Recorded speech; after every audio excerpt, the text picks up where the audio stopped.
2026년 6월 9일 달러 원 환율이 1519.98원을 기록했습니다. 17년 만에 최고치입니다. 그런데 이상한 일이 벌어지고 있습니다. 환율은 계속 오르는데 정작 외환 시장엔 달러가 넘쳐나고 있다는 겁니다. FX 스와프 포인트는 마이너스 13.10원까지 떨어졌고 국민연금을 비롯한 기관 투자자들은 달러를 팔아치우기 바쁩니다. 환율이 오른다는 건 달러가 귀하다는 뜻 아닌가요? 그런데 왜 모두가 달러를 팔고 있을까요?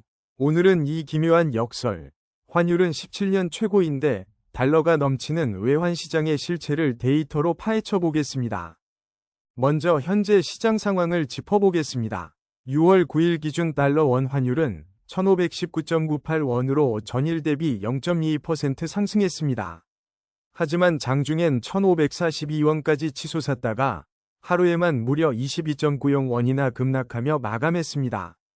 이런 급격한 등락은 매우 이례적입니다. 같은 날 국내 증시는 폭락했습니다. 코스피는 8096.93으로 7.87% 하락했고 코스닥은 967.81로 7.83% 떨어졌습니다. 해외 증시도 마찬가지입니다. S&P500은 2.56%, 나스닥은 4.27% 급락했습니다. 미국 10년 국채금리는 4.55%를 기록 중이고 금은 4,351.7달러로 2.77% 하락했습니다.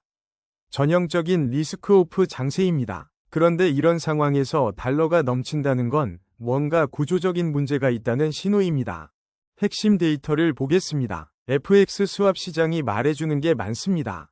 6월 9일 1년 만기 FX 스와프 포인트는 마이너스 13.10원에 마감했습니다. 시초가 대비 0.60원이나 하락한 겁니다. 6개월 물은 마이너스 7.30원, 3개월 물은 마이너스 3.45원, 1개월 물은 마이너스 1.35원입니다. 모든 만기에서 마이너스입니다. FX 스와프 포인트가 마이너스라는 건 뭘 의미할까요? 시장에 달러가 너무 많아서 원화를 빌리는 게 달러를 빌리는 것보다 비싸다는 뜻입니다. 달러 공급 과잉 상태인 겁니다. 더 놀라운 건 국민연금의 움직임입니다. 국민연금이 대규모 선물한 매도에 나섰다는 소식이 시장에 퍼졌습니다. 선물한 매도는 미래의 달러를 팔겠다는 약속입니다. 해외 주식을 팔아 원화로 환전할 때 환율 하락 리스크를 해지하기 위한 전략이죠. 이 물량이 바이앤셀 형태로 쏟아지면서 달러 공급이 더 늘어난 겁니다. 여기서 핵심 개념들을 정리하고 넘어가겠습니다. FX 스와프란 현물환과 선물환을 동시에 거래하는 겁니다. 예를 들어 지금 달러를 원화로 바꾸고 3개월 후에 다시 달러로 바꾸는 계약을 동시에 체결하는 겁니다. 기업들이 단기 외화 유동성을 관리할 때 많이 씁니다. FX 스와프 포인트가 마이너스라는 건 달러를 빌리는 비용이 원화를 빌리는 비용보다 낮다는 의미입니다. 정상적인 상황에선 고금리 통화인 원화를 빌리는 게 더 저렴해야 하는데 지금은 정반대입니다. 선물환은 미래 특정 시점에 정해진 환율로 외환을 사고 파는 계약입니다. 국민연금 같은 기관 투자자들이 해외 주식 투자 수익을 원화로 환전할 때 환율 변동 리스크를 피하기 위해 미리 선물환 매도 계약을 체결합니다. 바이앤셀은 현물 달러를 사면서 동시에 선물환으로 파는 거래입니다. 이 과정에서 현물 시장에 달러 수요가 발생하지만 선물환 매도 물량이 더 크면 시장에 달러 공급이 늘어나는 효과가 납니다. 그렇다면 왜 이런 역설적 상황이 벌어진 걸까요? 세 가지 요인이 복합적으로 작용하고 있습니다. 첫째, 지준일 효과입니다. 은행들은 매월 특정일에 한국은행의 지급준비금을 예치해야 합니다. 이 시기가 되면 단기 원화 자금 수요가 급증하고 상대적으로 달러 수요가 줄어듭니다. 둘째, 국민연금의 포트폴리오 리밸런싱입니다.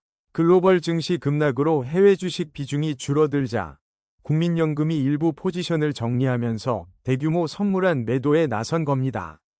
이 물량이 한꺼번에 시장에 쏟아지면서 FX 스와프 포인트를 끌어내렸습니다. 셋째, 외환 당국의 시장 개입입니다.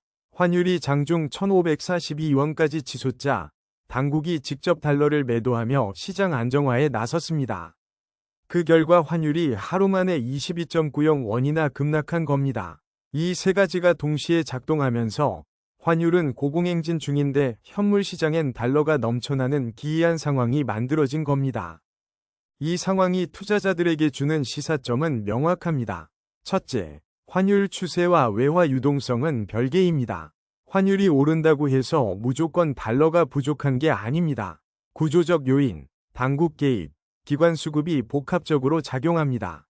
둘째, FX 스와프 포인트는 실제 외화 유동성의 바로미터입니다. 마이너스 13.10원이라는 수치는 현재 시장에 달러가 충분하다는 신호입니다. 셋째, 당국의 시장 개입 여력은 아직 남아 있습니다. 하루에 20원 이상 환율을 끌어내릴 수 있는 건 외환 보유액이 탄탄하다는 증거입니다. 환율 1520원 시대, 표면적 숫자에 현혹되지 말고 이면의 수급 구조를 봐야 합니다. 오늘 영상이 도움이 되셨다면 구독과 좋아요 부탁드립니다. 다음 영상에서는 외환 보유액과 환율 방어선에 대해 더 깊이 다뤄보겠습니다. 시청해주셔서 감사합니다.